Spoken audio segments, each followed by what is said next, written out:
On December 4th, Andrew Yang sat down with the New York City Editorial board to discuss his run for presidency, his policies, and everything in between. So today, we're going to take a deep dive into everything that was said. Andrew Yang's message is remarkably similar to Elizabeth Warren's and Bernie Sanders. The American economy is not working for enough Americans, and it's going to require structural change to do better.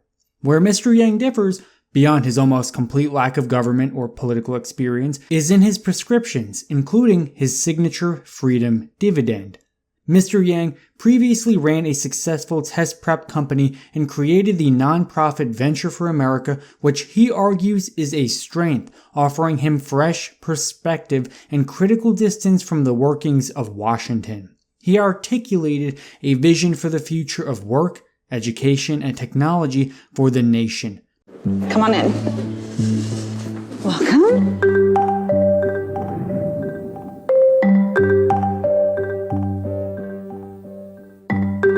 Hello, everyone. Good morning. This is like the coolest job interview of all time. Get together and be like, should this person be president? In your assessment, what are the policy breakdowns that lead to Americans still being hungry today? Wow, I love this question. The fact that we're not able to put food into people's houses and on their tables is a structural problem. My campaign's based upon the premise that we're going through this profound economic transformation, the fourth industrial revolution. But Mr. Yang is not the first to label this period the fourth industrial revolution. The term was made popular by Klaus Schwab, founder and executive chairman of the World Economic Forum, at its annual meeting in Davos in 2016. Mr. Schwab's book of the same name argues that the fourth industrial revolution is transforming every sector of the economy and industry through new technologies that merge the physical, digital, and biological realms. And one of the major problems is that we still pretend that if someone wakes up in the morning and says, hey, I need to put food on the table, I can go out to my main street, I can sell my time for money at some hourly rate, and then I'll be able to make a good enough living so I can feed my family. And that has become progressively less true over the last 40 years, unfortunately. My main priority will be as president, get the freedom dividend. Mr. Yang's candidacy has centered on the idea of his freedom dividend, essentially universal basic income, which has a long history, drawing support from Thomas Paine, Martin Luther King Jr., and Friedrich von Hayek, but also a controversial one. Across the finish line and get buying power into Americans' hands, which will then lead us to be able to solve many other problems much more quickly. I think it's clear that people are responding to you in part because you have this big vision. But Washington has a problem achieving even kind of modest visions. Noticed. And we are currently enjoying a businessman president who has no experience in government or the military. What is your argument to people that you will do a better job dealing with the peculiarities of Washington? Watch what Yang does here. Instead of bashing Trump like most of the candidates would in this situation, he focuses on the core of the question and doesn't even say Trump's name once. This is one of the reasons Yang is able to have a voice amongst the Trump community, not bashing Trump for his shortcomings, but looking for solutions. First, any person who says they're going to run government like a business does not know what they're talking about, because they are two completely different things. In a business, you can say, hey, we're going to go this way, and people generally have to do what you're saying. In government, it's much more analogous to my role as the founder of a national nonprofit, where you have hundreds or even thousands of stakeholders, and you have to try and generate energy around a vision, let people see that it's in their self-interest to get on board with your vision. That is the way I would lead as president.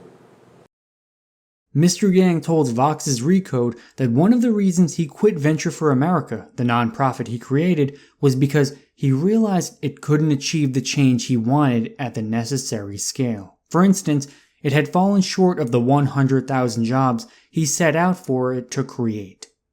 If you become president, what government secret are you most excited to learn about?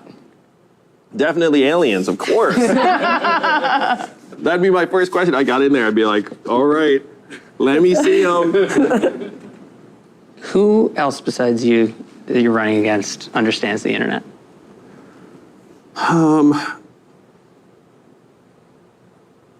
going to say I do not have confidence that any of my opponents get the internet.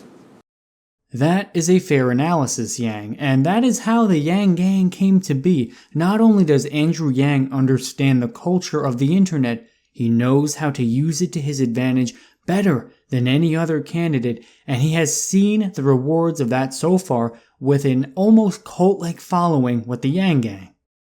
I was looking at the pin on your lapel, math. What's your math to winning the nomination? To victory. We think we can do well, particularly in New Hampshire, because my campaign has a very strong appeal to independents, libertarians, and many, many disaffected Trump voters.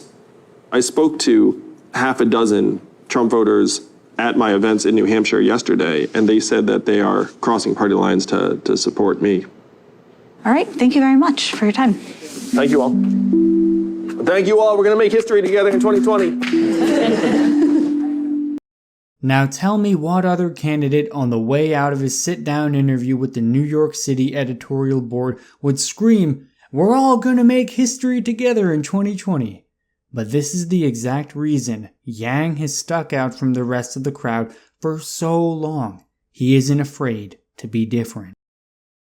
He's certainly in the running for the candidate you might want to spend more time with. Yeah, he had amazing energy. I don't know if you guys saw, he was literally bouncing out the door and down the hall. And he gives you the sense that he's actually in touch with sort of the anxiety of people under 40. But it's just hard to get around the sense that this guy should be running for, like, New York City Council. I just kept on wanting to ask him, like, are you the guy who should be in charge of our national security? Trump kicked the door open, and there are a lot of people who look at this and say, man, you know, I can do a better job than that. Well, as you can see, the board seems to be split down the middle on how they feel about Andrew Yang, and that translates to a nationwide sense.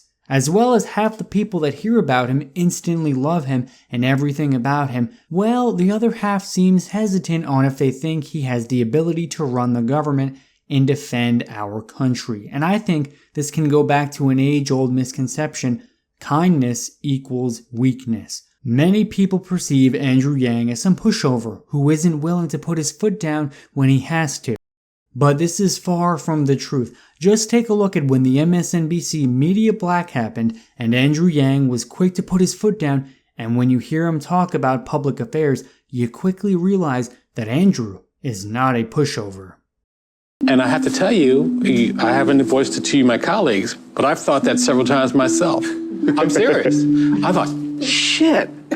You know, I mean... Strike that from the transcript. That concludes the breakdown of Andrew Yang on the NYC board, which you can watch in full on Hulu. As always, thank you for watching, and don't forget to like, comment, and subscribe to support the channel so we can get out more amazing content like this.